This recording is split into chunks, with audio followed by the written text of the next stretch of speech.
Okay, then welcome. My name is Robert Egedi. I'm political scientist at CEU, and I'm happy to chair this event of AUTHLIB. AUTHLIB is a Horizon financed research project. It's also financed by the UK Research and Innovation, because, as you know, Oxford University is also part of the consortium, and UK has left the EU. So not everything is paid by the EU taxpayers, but most of it is. This is a project that is entitled Neo-Authoritarianism in Europe and the Liberal Democratic Response. It has various branches, various sections. The one that we are talking about today is Illiberalism in Power. This is a work package that focused on specific policy areas. And one of the most important policy area that we looked at was education and culture. So this is the topic of today. If you want to learn more about the project itself, then please visit the outlib.eu webpage. And now let me introduce our speakers. We will have two speakers, Peter Rado and Balint Mikola. Peter is a senior expert of education policy. He teaches at Eötvös Loránd University. He had many positions in the past, both in public administration, in the think tank world, and in academia, including the directorship of the Center for Educational Policy Analysis. Now, Peter is well known partly because of his public appearances, but also because of the 6 books and more than 100 articles that he published on this subject. The other speaker is Balint Mikola. Balint is a research fellow at CEU's Democracy Institute. Balint used to be the head of communication and research at Transparency International in Hungary prior to coming to CEU. His work on political parties, communication, and democracy appeared in various political science journals. And after that presentation, which will last about 20 minutes, we will have 10 minutes of discussion. Our discussant today is Agnes Kende. She's a research affiliate at CEU's Democracy Institute. She's an expert on ethnic minorities, education policy, and integration programs. She covers these areas both as an academic and as a journalist. So welcome, Agnes, welcome, Peter, welcome, Balint. We will have audience both online and offline, so I will try to navigate between these two. We will record the event, and we will most probably publish it later on YouTube. So now I turn to our speakers. I don't know whether Balint and Peter, you have decided who speaks first. Most probably I'm going to talk first. Please, the floor is yours. Good afternoon, everybody. Thank you very much for the opportunity to be in here. I'm looking forward to a good discussion on everything we brought together with Balint in this paper. Actually, we managed to write a rather long paper. It's already published on the website of the project, the AUTHLIB project. So if you have time or you're on vacation, probably you will have time to read everything. So since the paper is rather long, in the next, it would be a hopeless endeavor to even to try to summarize everything in 20 minutes what we put together in this paper, but we are going to highlight a few points that we found rather interesting, enlightening, or important points for further debate. So the first thing what I would like to talk a little bit about is the analytical model that we are applying in this project. Basically, the most important underlying questions we tried to answer with this project was that how the ideologies of illiberal parties are transformed to actual educational and cultural policies when these parties were or are in power. So basically, we are trying to dig deep into the relationship between the ideological narratives, political narratives of these parties and the actual policies that they initiated or implemented in the policy practice. Just to start a little bit with our approach to this question, the classic traditional political science is creates a kind of connection between ideological narratives and policy proposals by the analysis of texts. For example, the analysis of party manifestos, and by the analysis of political party program, or the statements or speeches of lead politicians of these illiberal parties. And it works rather well until these parties are in opposition. The problem is it makes the whole endeavor a little bit more complex, difficult, that when these parties are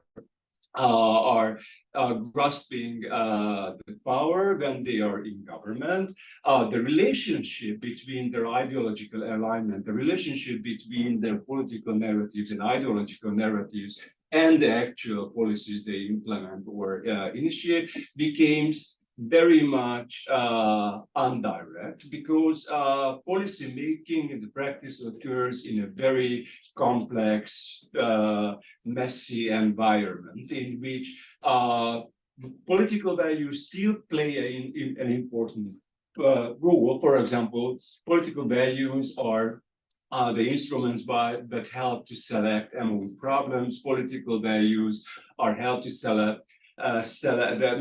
support the selection between among many different possible solutions to these problems. So there is a relationship between ideologies represented by these parties and actual policies, but we can't make that a shortcut between them. So in order to grasp this sort of messy relationship between ideologies and political practice, we didn't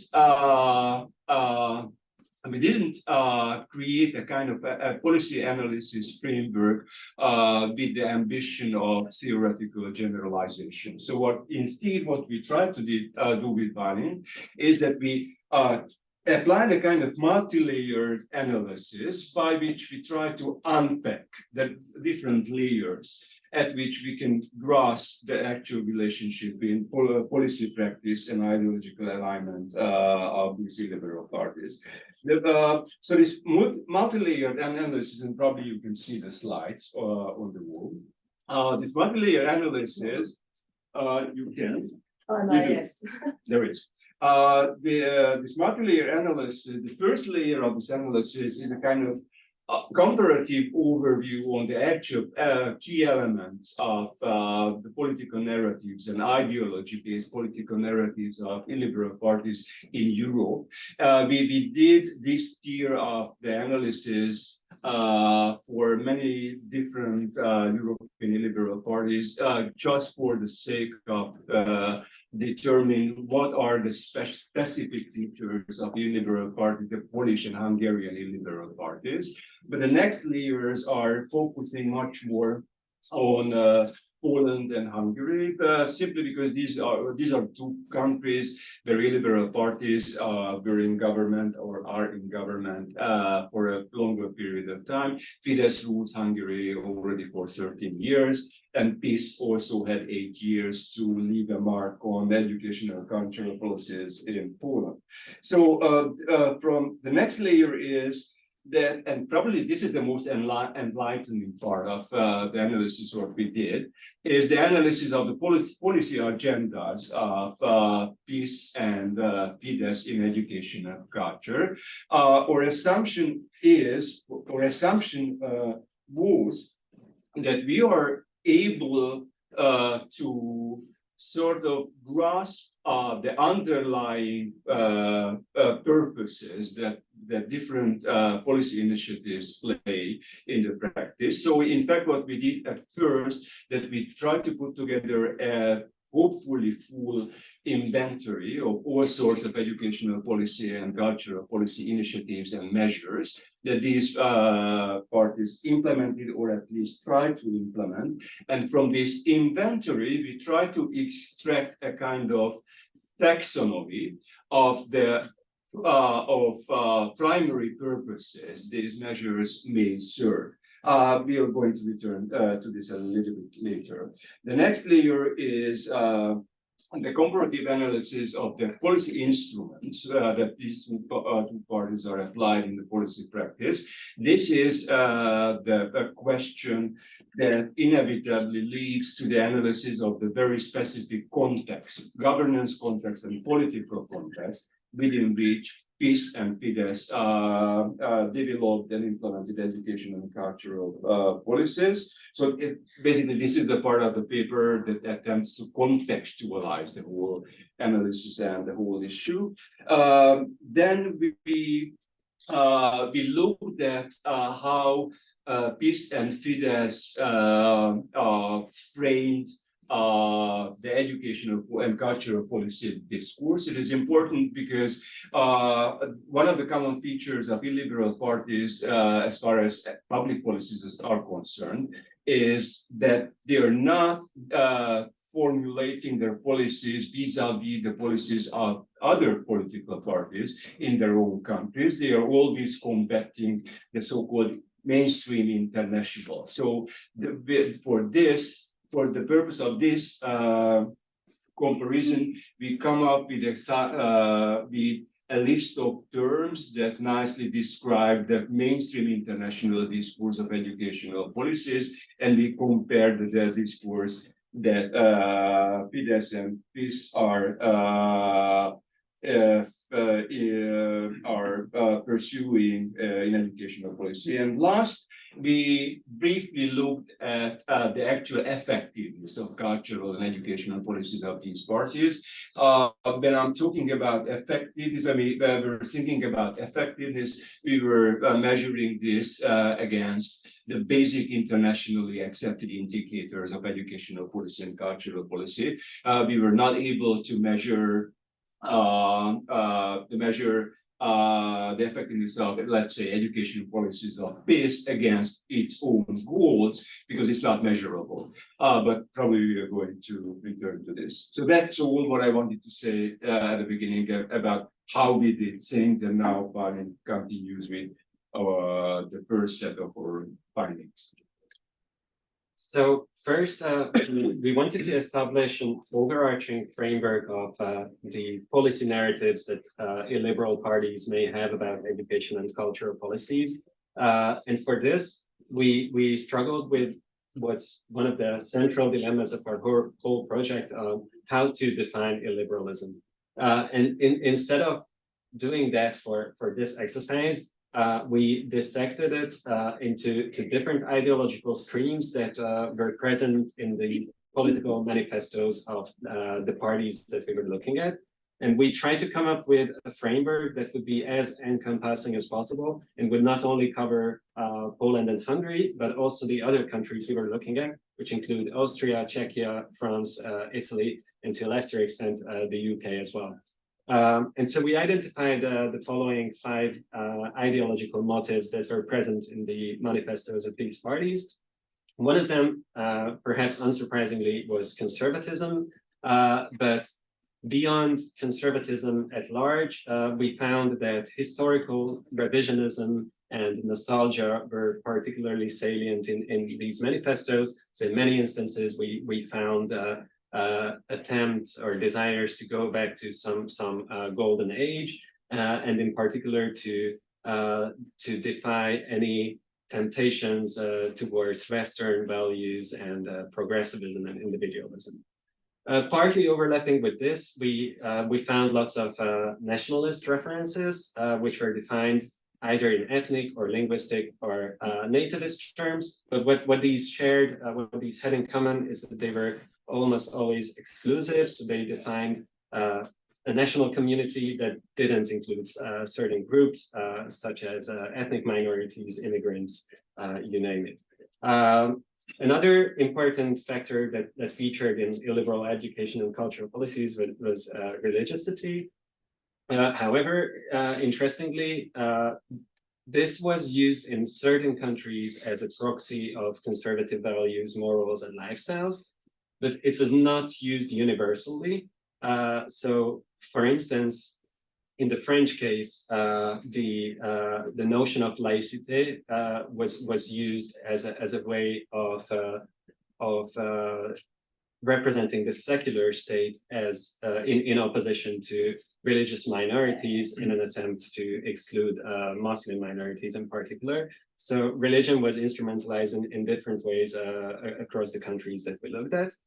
However, one of the central tenets of illiberalism that was featured in almost all was majoritarianism or anti-pluralism. That is, these policies were defined in a narrative that ignored the voice of social or cultural minorities and tried to strengthen the majority elements of national culture.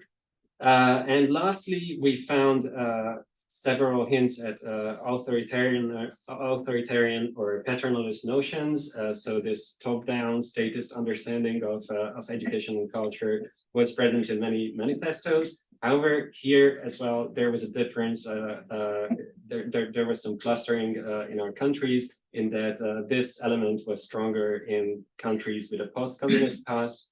Whereas in, for instance, Italy and France, we found that cultural policies gave much more room for private initiatives and the private sector in general.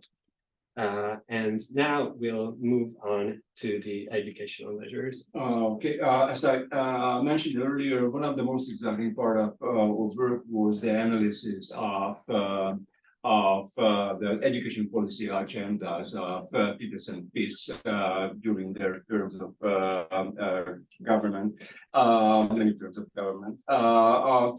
This analysis is partly based on the distinction of overt and hidden policy agendas. Those who are dealing with public policy analysis, they frequently use these terms. Overt public policy agenda is something that you can represent overtly because it's a kind of legitimate, considered to be a legitimate purpose. Hidden agendas are those that are not considered to be legitimate or overtly representable agendas. As I mentioned already, after putting together the inventory of all sorts of measures the government implemented, we came up with taxonomy, and on the basis of this taxonomy, we tried to decide which are those items in this inventory or those policy measures that were implemented that respond to a genuine educational policy problem. So we, for example, dropout rate in schools is high, and the government declared that it's initiating a policy to reduce dropout rate. We consider it a kind of legitimate policy initiative that we attempt to respond to solve a genuine policy problem. The second group, we called it populist policies. Populist policies are those that a government is doing typically at the beginning of the first government term, to demonstrate that it's radically different from all previous governments that rule the country. And we found enormous amount of examples in the practice of Fidesz after 2010 and in the practice of PiS also after 2015. The third group are those measures that are attempt to directly promote ideological notions for ideological convictions. For example, indoctrination by changing the curriculum or things like this are obviously fall into this category. And the last is those measures that are obviously serving pure autocratic power concentration. And we will see that in this respect, the policy agendas of Poland and Hungary, PiS and Fidesz were rather different. As far as the overt agendas are concerned, education, the governance of the Fidesz throughout the entire 13 years are almost completely dominated by measures that are served the expansion of central government control. So this is obviously the most important driving force for the policy agenda behind policy agendas of Fidesz. The policy agendas of PiS was rather different. They attempted sometime to implement centralization measures. They were not very successful in it because they didn't have the political latitude that this supermajority in the parliament what Fidesz had since 2010. So therefore, the policy agenda, educational policy agenda of PiS was largely dominated by initiatives either serving populist purposes or direct ideological purposes.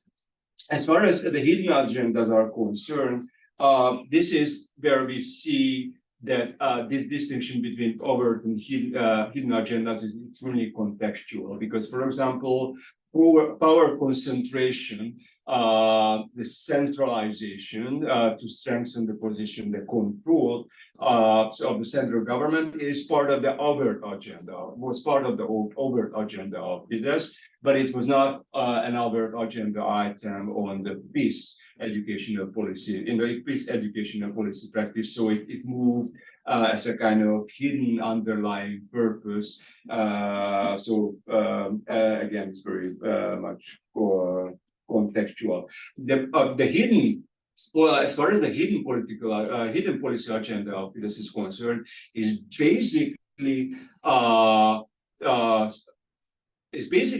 power concentration for the expansion of political control over all the actors in education sector. So this is the most important hidden purpose that all sorts of changes implemented by Fidesz serve.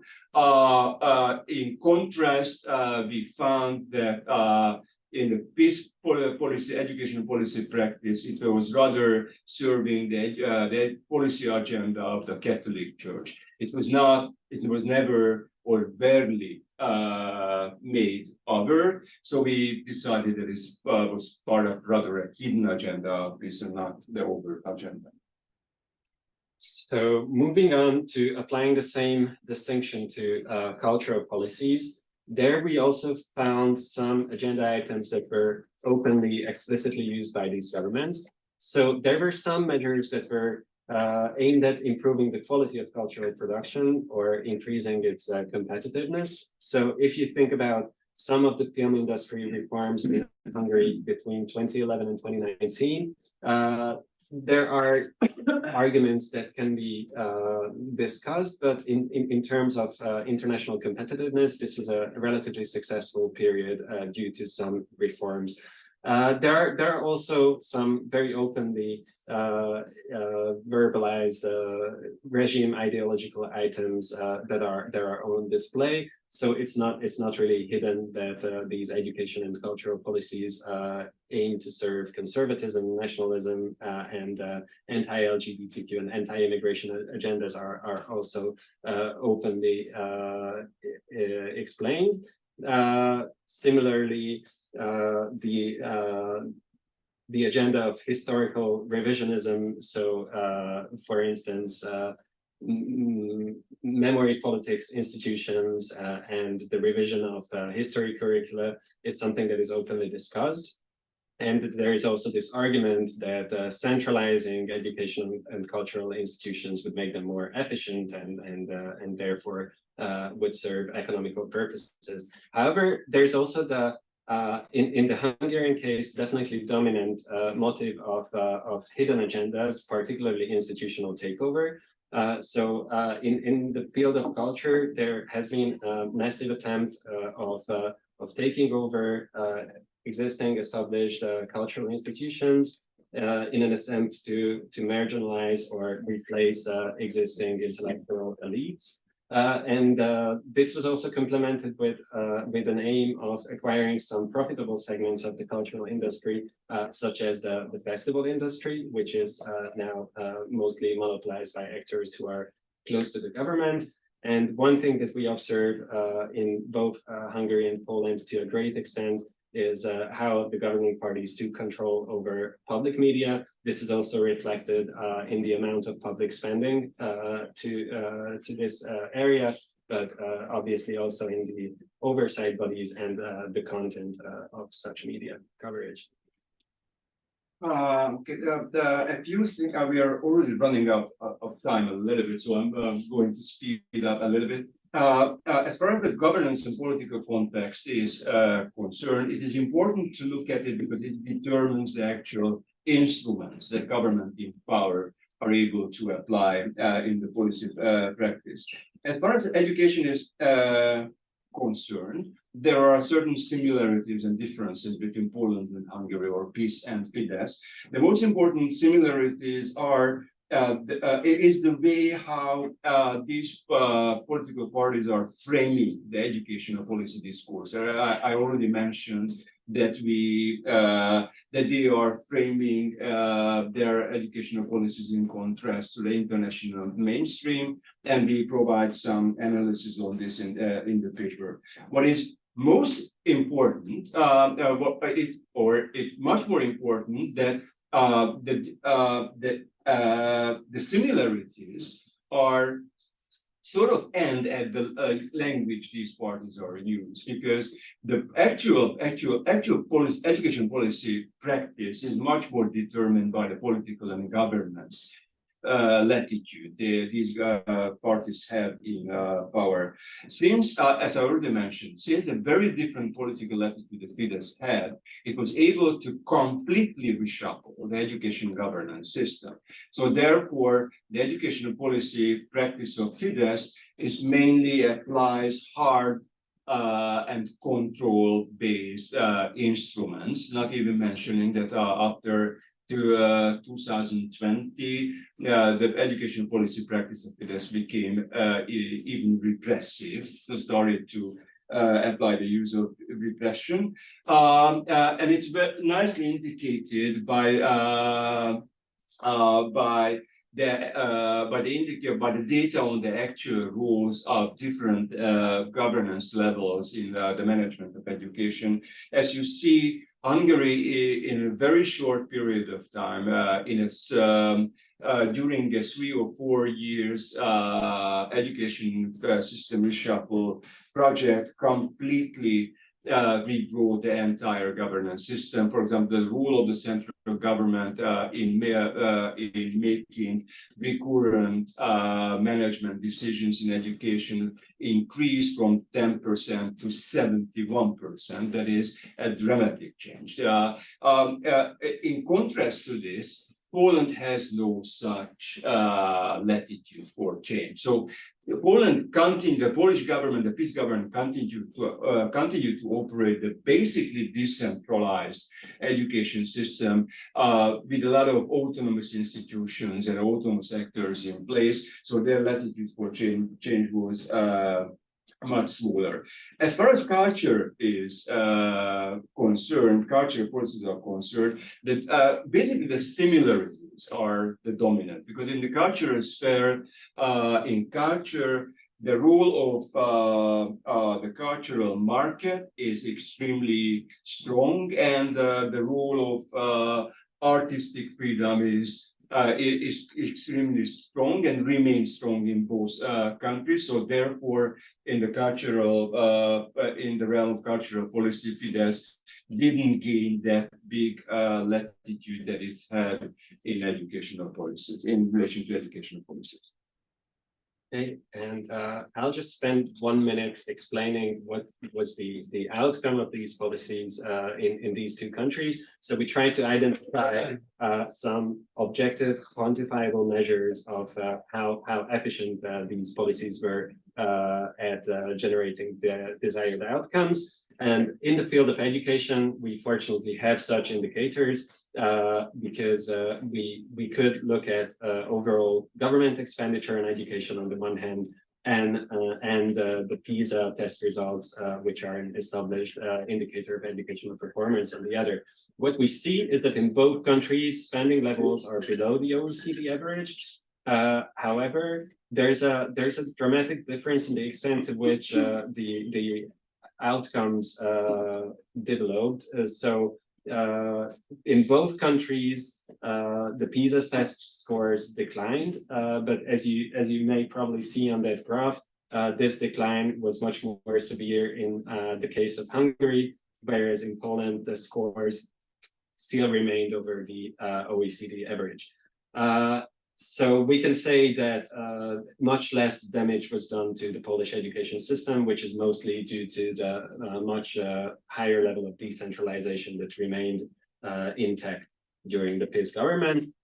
In the cultural sphere, what we see is that both of these governments quite dramatically increased government spending on culture. However, that is an interesting anomaly in reporting, because the Eurostat uses this religion, culture, and recreation as a huge lump category. And most of this growth in the Hungarian case was driven by sports and religious activities, whereas in the Polish case, it was largely driven by public media, which, by the way, spending on public media was very high in both countries. But so we see that whereas there is nominal growth and the overall spending in both countries is higher than the EU average, very little of this was spent on actual cultural productions such as theater, fine arts, literature, and most of it went to financing public television and sports spectacles. However, if we look at cultural consumption patterns, what we see is that cultural consumption understood as the number of theater visits, the number of cinema tickets bought, these didn't decrease, or if they did, they rather followed economic cycles than any government intervention.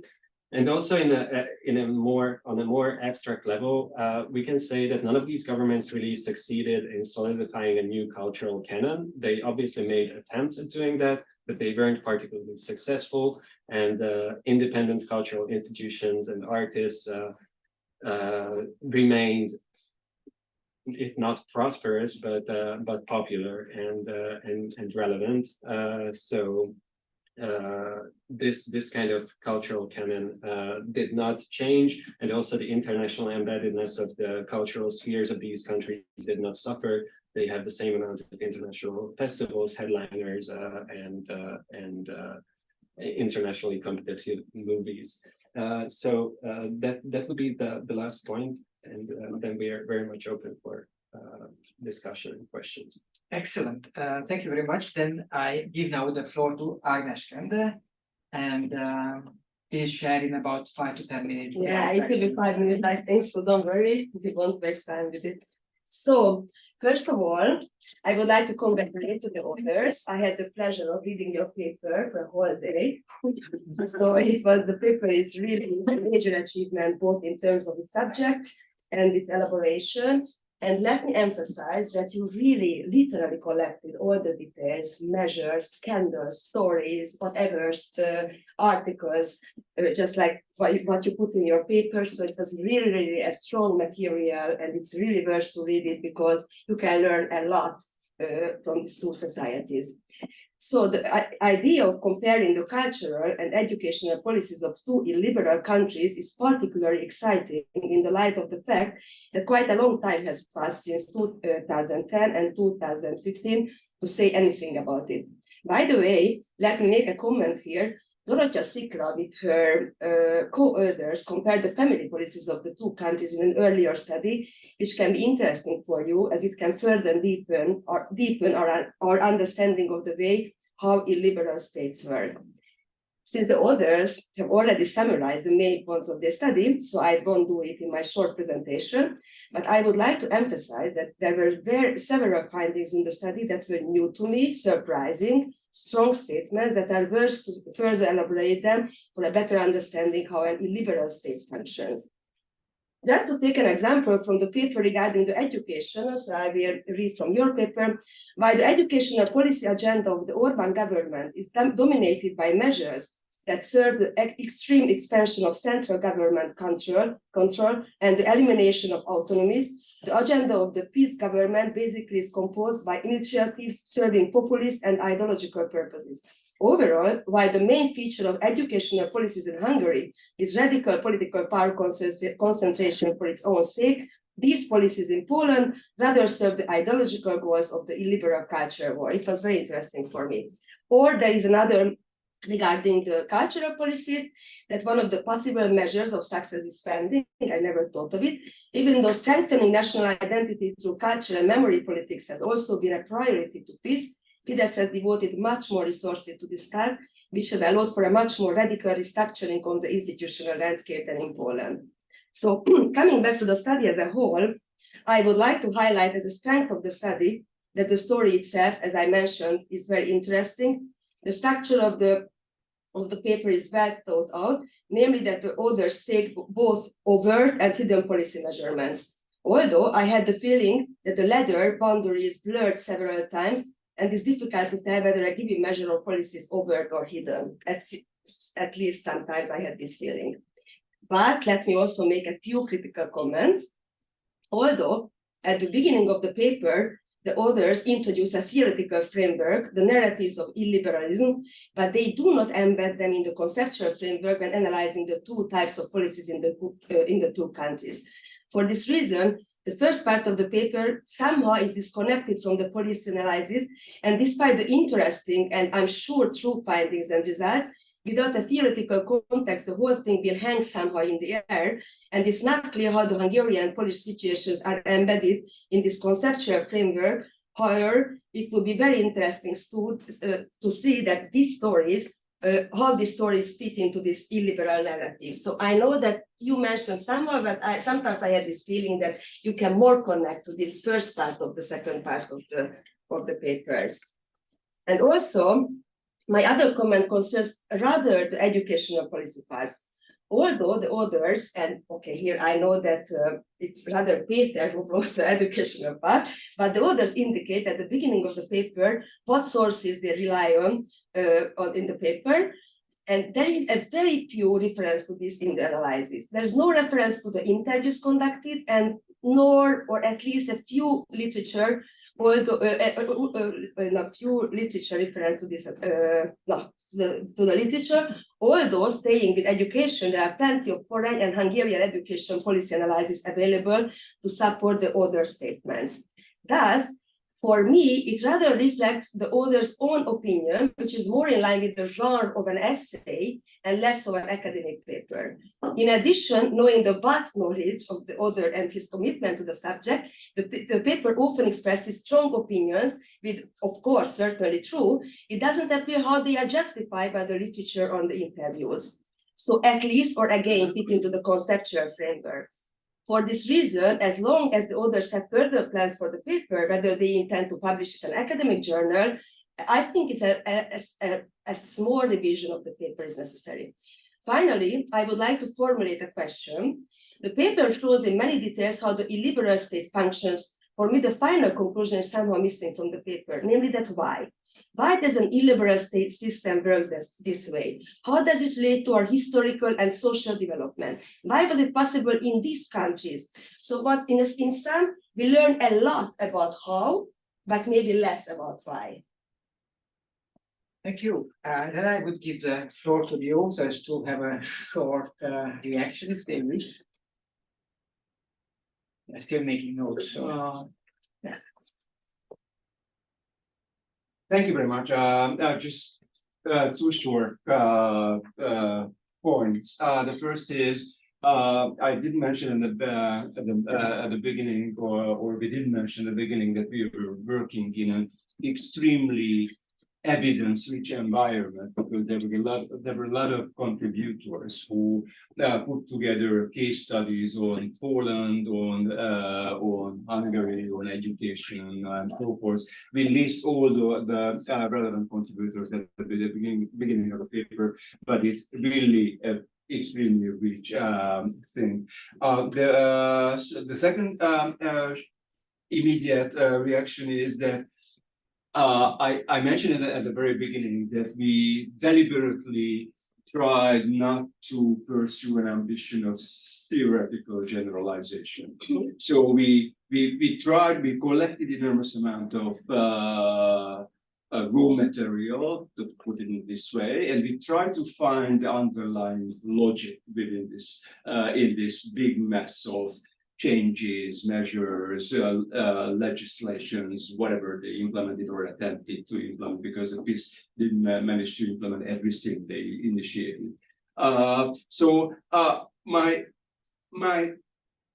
I think that from a theoretical, theoretical perspective, the best use of this paper will be continue working on a comparative basis when all the other papers will be written on social policies, on gender, on this work package of this project has several parallel endeavors on running papers in different public policy sectors. So we try to we deliberately try to withdraw our theoretical mind from the paper. Probably you're right, and we were too successful in this. But yes. Yeah, and it's a working paper. So of course, if we start to work on an academic kind of publication, we'll do different time, different way. But hopefully at that time we already have access to the other papers, because it's the first paper of this kind of the project. But I agree with everything what you said. Very nice. Sorry, So if I may, just two additional points. First, I completely agree that we didn't make enough of our own analytical or theoretical framework, and we don't really have theoretical conclusions. And I think one reason for this is that was really not the ambition of this paper. So we thought of this as part of a larger, mostly descriptive endeavor, the result of which at some point would be building a typology of illiberal regimes, but we are not there yet. Okay, understand. So we could have said that the Polish regime is religious conservative, whereas Hungarian is conservative nationalist. But at this point, it would have been a little unsubstantiated. That's one point, and another point I wanted to make is that I agree with Peter that we received very rich empirical material, some of which we collected ourselves, and I think there's more potential in exploiting this data, in particular the interviews. So I think one thing we're planning for the future is to delve more into subsections of this. We're going to work on separate publications on education policy, cultural policy, and probably even subfields of that. Just one sentence. It was basically my fault, because we were talking quite a lot about how to use the rich material we had, for example, quotations from interviews and documents and statements and whatever. And I insisted not to incorporate too much quotations for the sake of illustrations, because it was already too long. It's too big. So I tried to keep it as mainstream as possible. But yes, we have this, is completely right, we have this raw material, so we can continue working on this material in the future.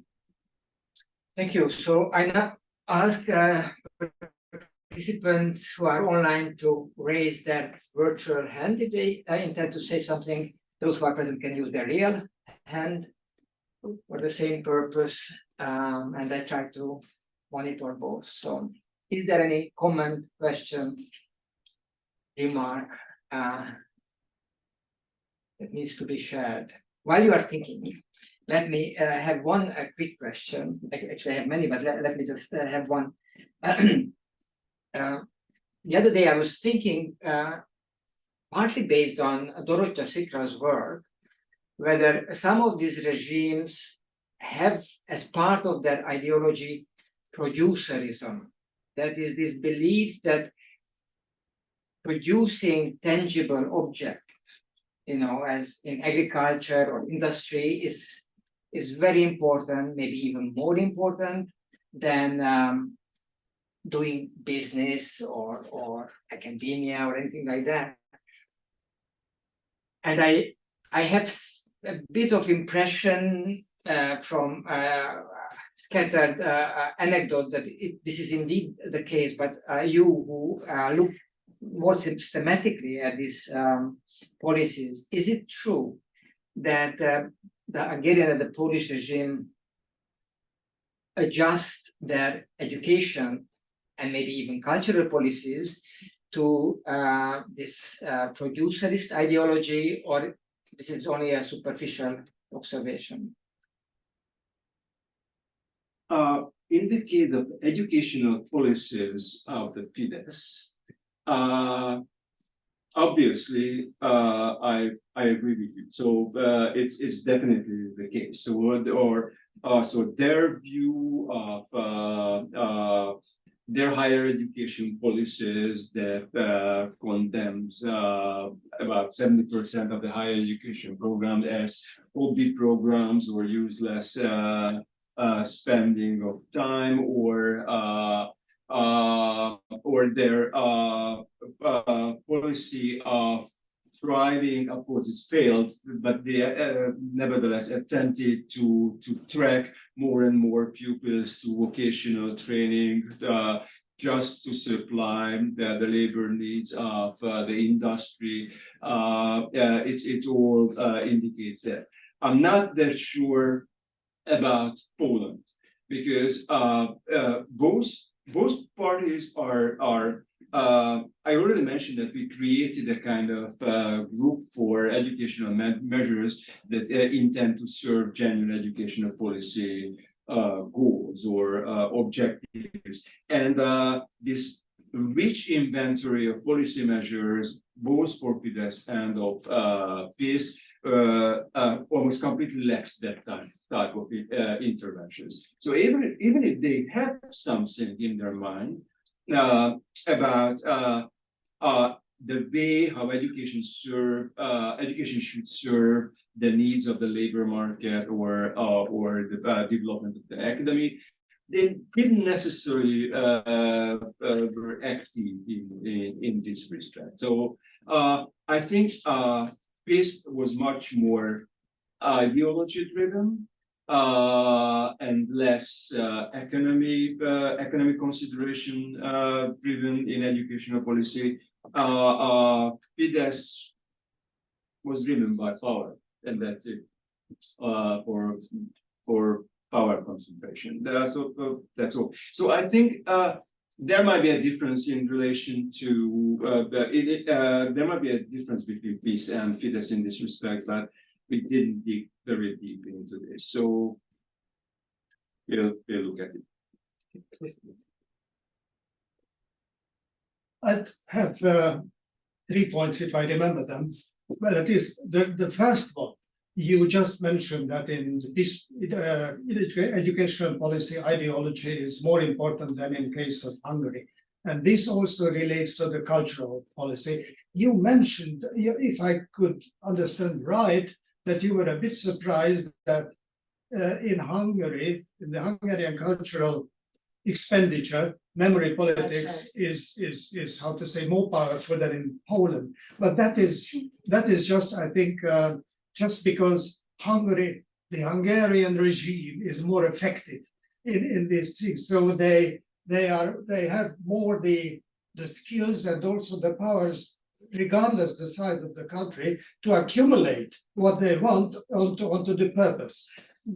Although in Poland, the memory politics is much more important and much more authentic, and it's part of the identity of the regime, of the past regime, and their cultural policies, but simply they couldn't accumulate that much power for it. And that is something that relates to another point, the second point.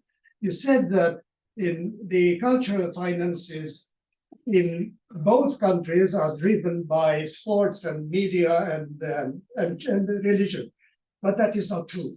Yes, they are, but if you go one digit lower with the Eurostat numbers, you will find that also in cultural services, how it is labeled, these countries are dominating the European stage, especially Hungary.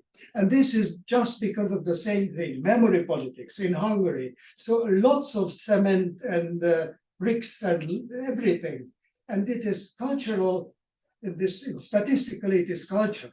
So it is not theater and it is not visual arts, but it is lots of reconstruction of palaces and building new institutions. In Hungary, there are lots of new museums, and also in Poland.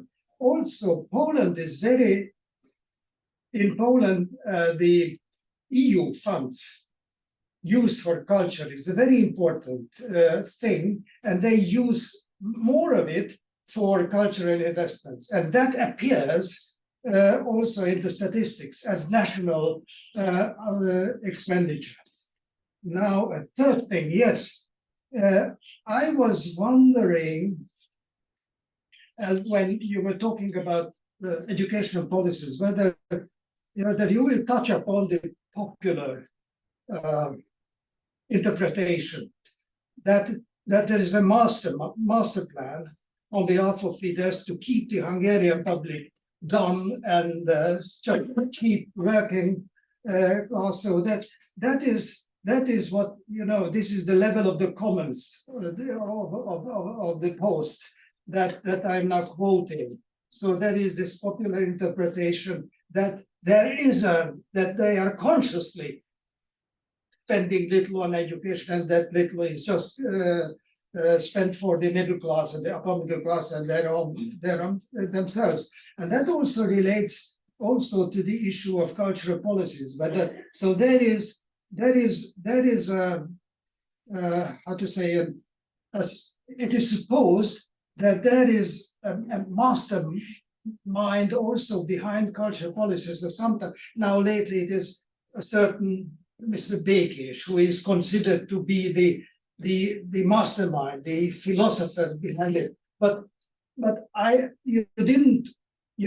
I don't know whether you go into this in the long text or not, but I doubt it is. So I really believe that anything what happens, especially in Hungary, little maybe also connected to Kaczynski and Gliński and these personalities in Poland, but certainly in Hungary, it is one individual.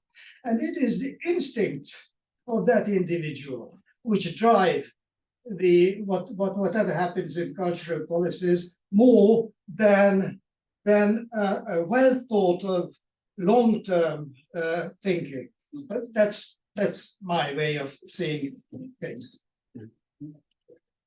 If I may respond to just one point, can I?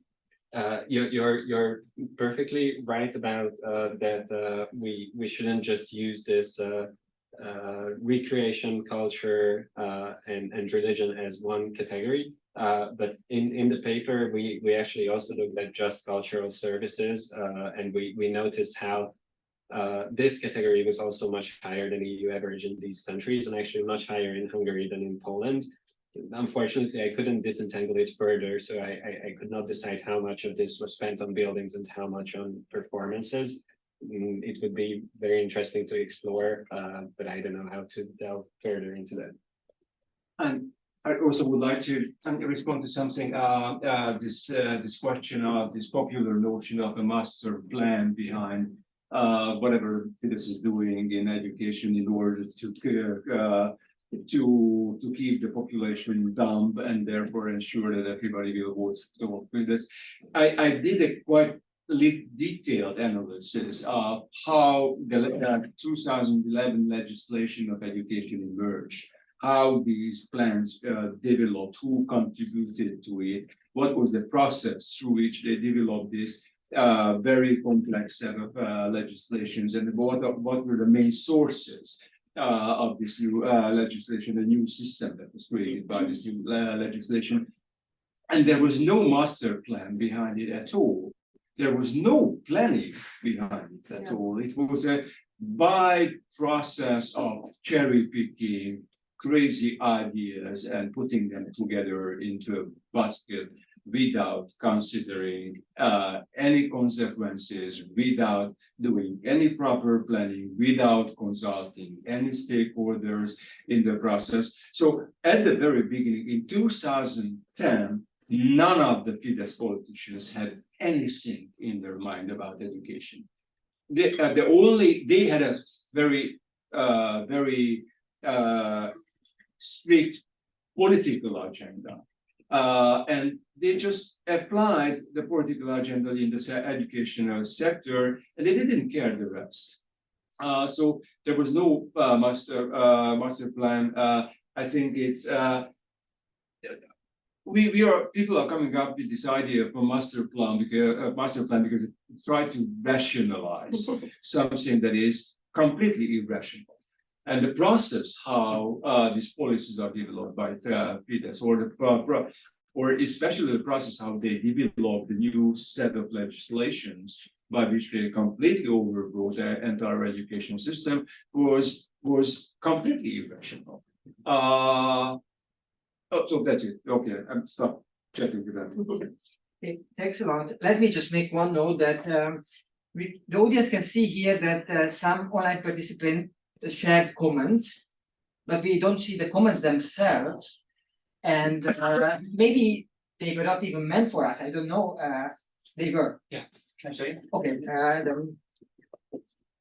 So I just want to encourage anyone online to, to raise his or her hand to say yes. Okay. So we can see the note here, but nevertheless, if you think that it is concern for the whole community here, then please signal your willingness to speak. But until then, please. Yeah, thank you. Just 2 questions. I have not seen the paper, that's just based on your presentation. One is on that older central debate showed you have been leadingly involved in it, about the ideological seriousness of these both governments and regimes, with the idea often that's kind of the Polish are most serious about their conservative agenda than Fidesz is. And you kind of seem to be confirming that, but kind of my question would be, do you, and on which basis? You say Fidesz was just about concentration of power, and you have that figure, but the figure shows really an impressive concentration of decision making in the center. But for Poland, you just show 1 year and then No change. No change. I didn't mention. Okay. I just presented one figure for 2012, and ever since there was no changes in that. So the system is. Well, I thought in political science you have a version of the same debate is do politicians care about policy or about positions, about power? And the usual answer is, well, about both, because they need power to carry out policy. In this sense, okay, so the Poles, they don't really care about the policy because they don't have the power to carry it out. And Fidesz knows that to carry out its policy, it doesn't need the power and it accumulates it, and now it is in a position to carry it out. So the impression that that figure conveys that, okay, Fidesz is in a position to carry out its agenda, and PiS kind of wasn't. But I don't know. And one related topic is that, at least as you presented it, it sounded like there was some mention of stakeholder in your penultimate sentence or something, but it sounded like, okay, there are these governments who are sovereign players who have their discourses and their policy agendas, and they carry them out, and we see the results. But in my mind, kind of educational policies are belong to the most conflictive policies of all. If you have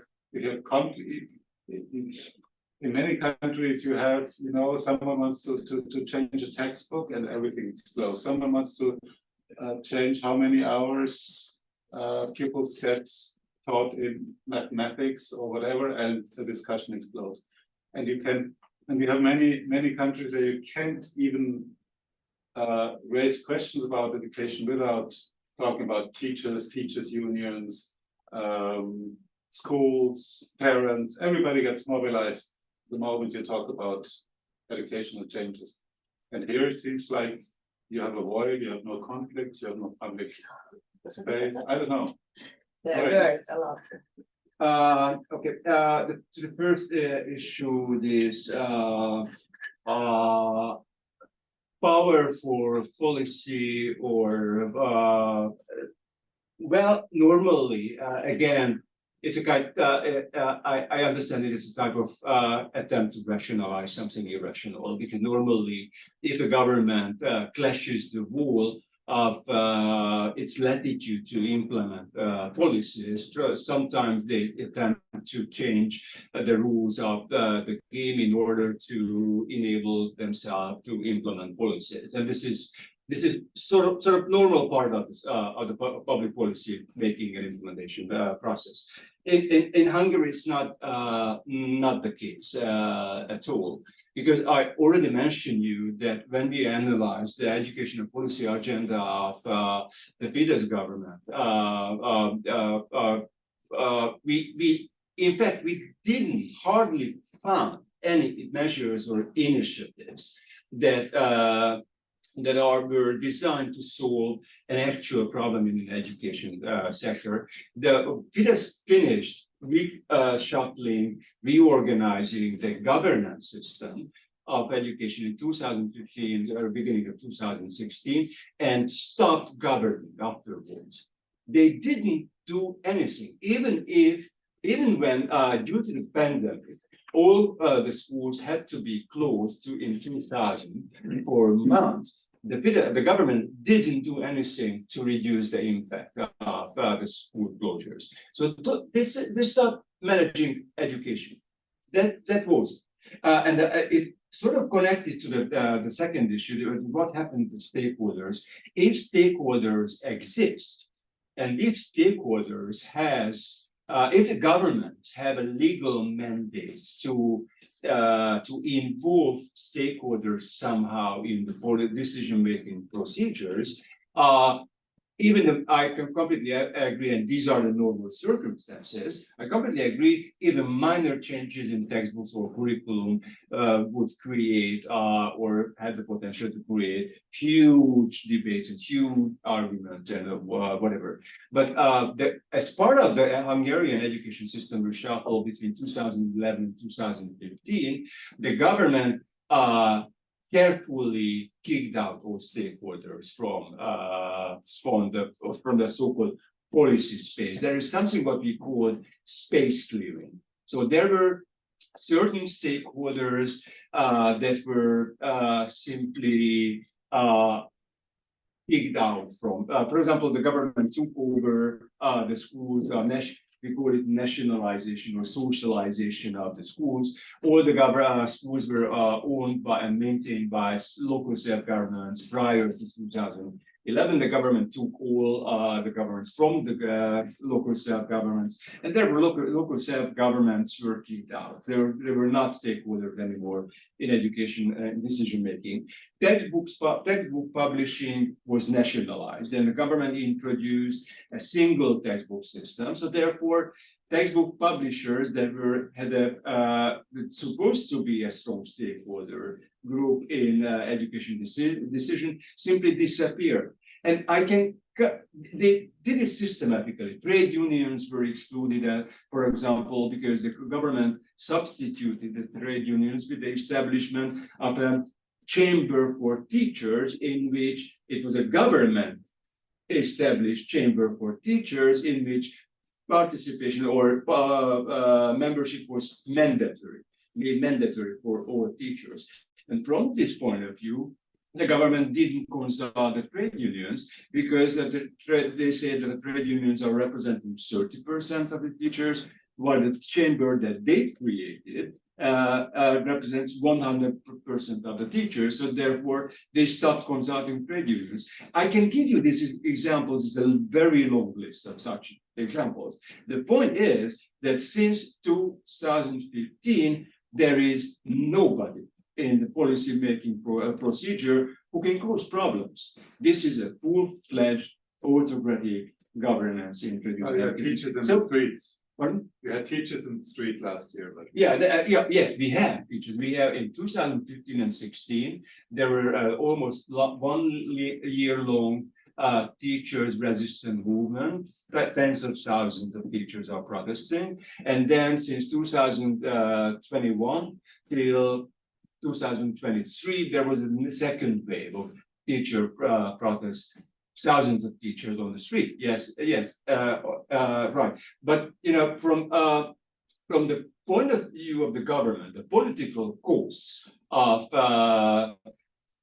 generating resistance in the education sector are very small.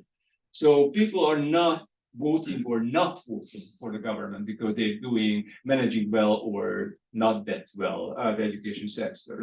If somebody votes for Fidesz, he or she votes for Fidesz because the government promises to protect them from immigrants or something like that.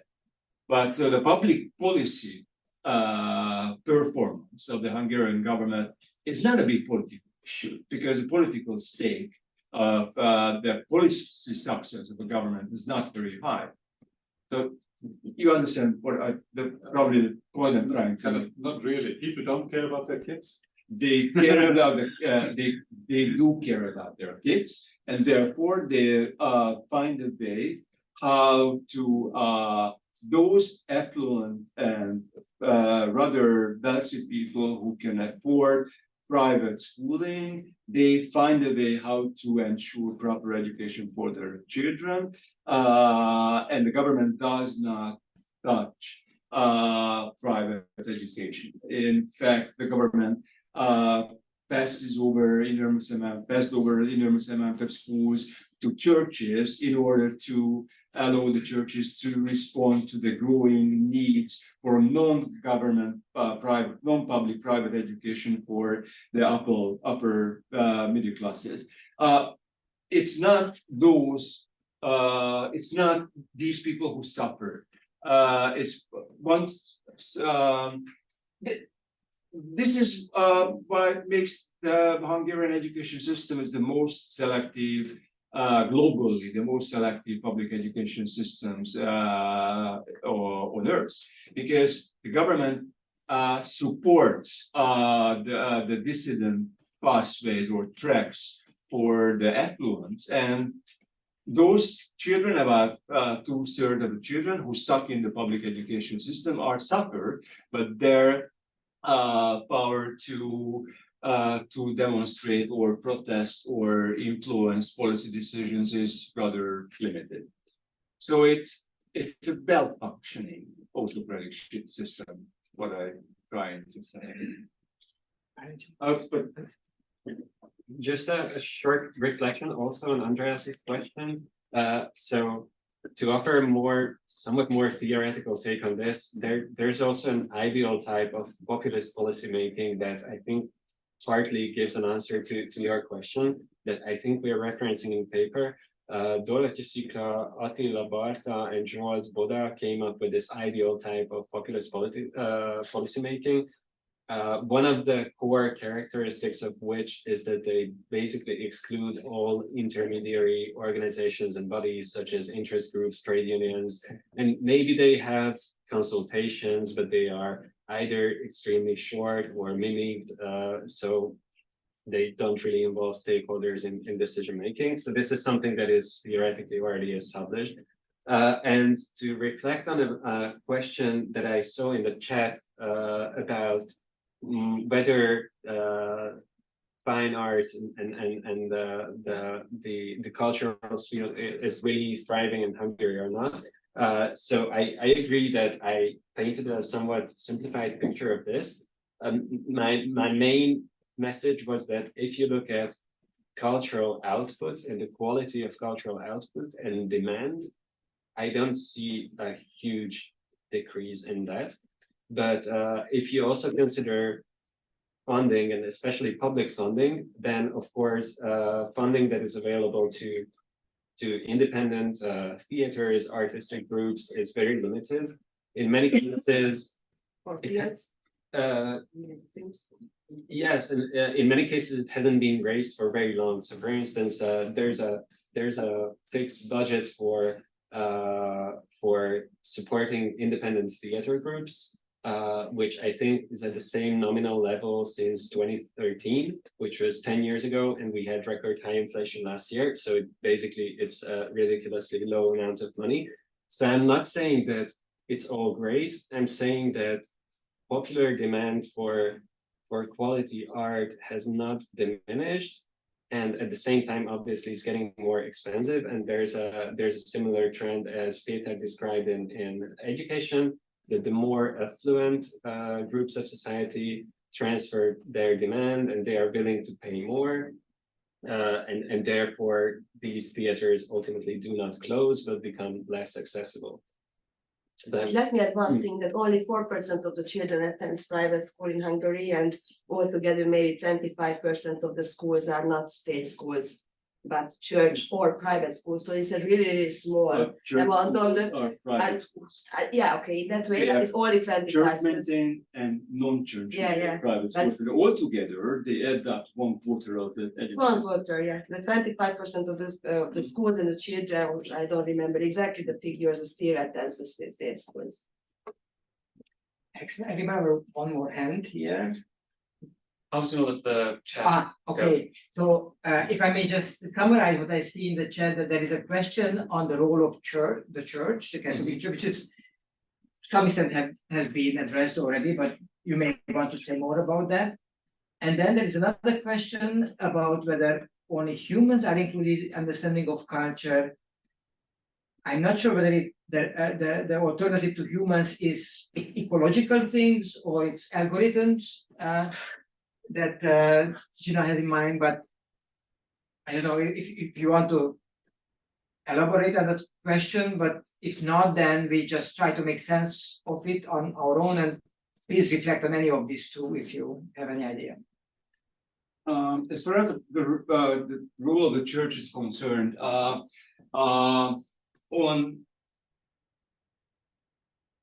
at the level how these PiS and Fidesz are legitimizing their policy initiatives, the discourses are very similar in relation to the relationship between the government and the church. And Bani was talking about there is a very important difference, though, that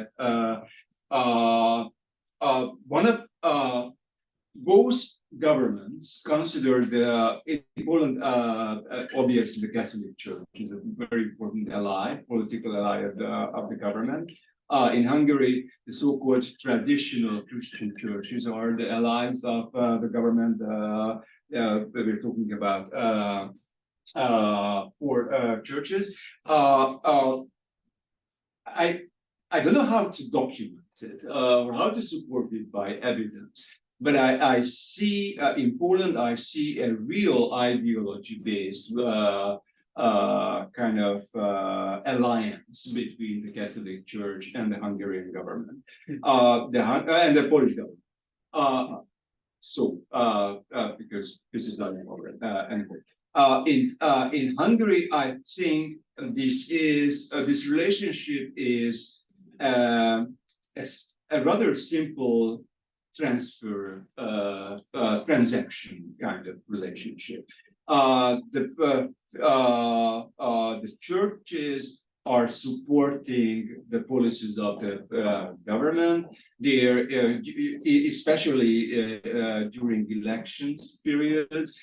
Some churches overtly support the nominees of Fidesz, the ruling party, but at the same time, the government is paying all churches with enormous amount of resources, enormous amount of cash from the budget. The government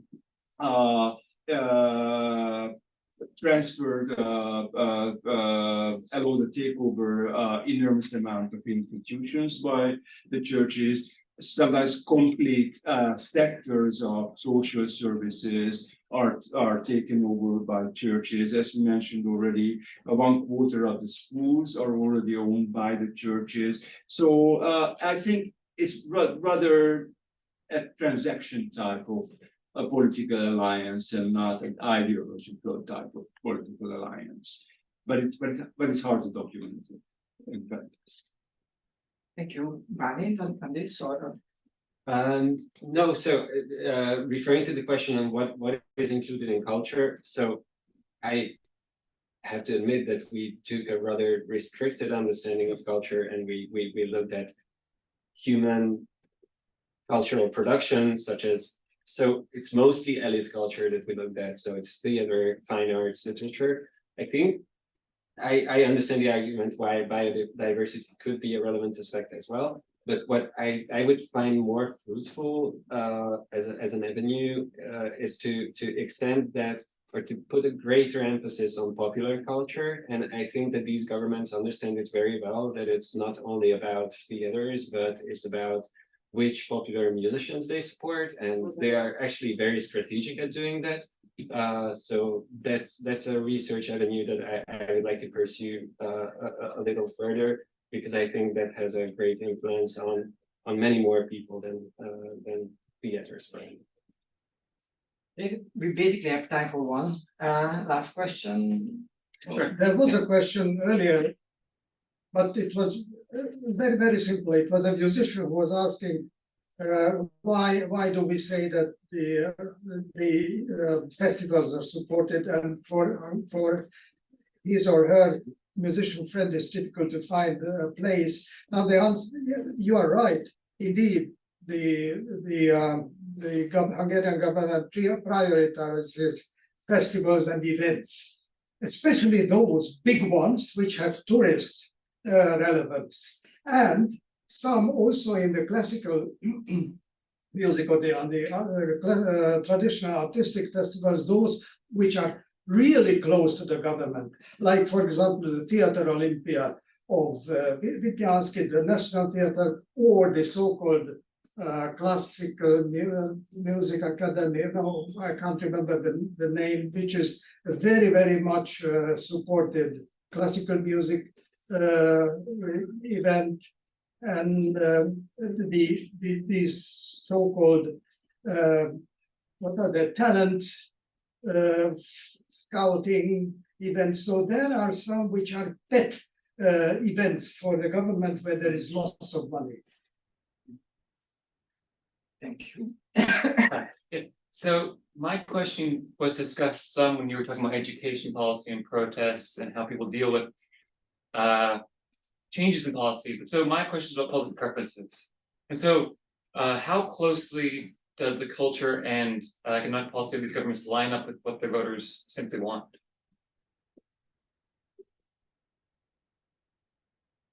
Well, at the beginning, the question is about Hungary, I suppose. It could be either one. Hungary, maybe in particular.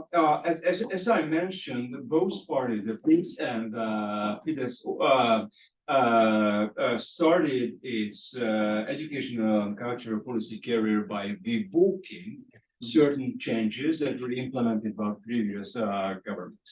And these in both cases, we've got the impression, and we've got information that supports this impression, that in both cases, both political parties carefully measured what are the more unpopular measures of previous governments by which they easily can demonstrate the fresh winds what their governments are bringing into the educational, cultural sectors. And for example, PiS, there was a very successful education. In fact, one of the most successful education reforms occurred in Poland in '99. That, as a result, the performance of the Polish education system caught up to the level of the North European countries.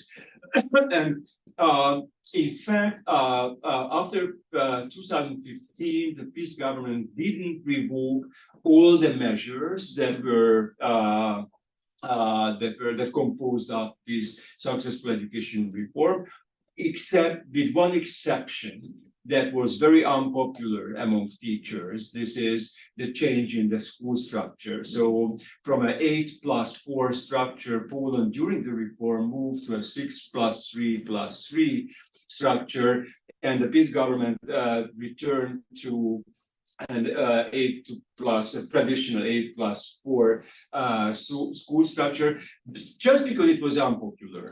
But if you don't change anything in the context of the school structure regulation. So you don't change curriculum, you don't set new targets for educational development, you don't change textbooks, you don't change how education is evaluated and managed and so and funded.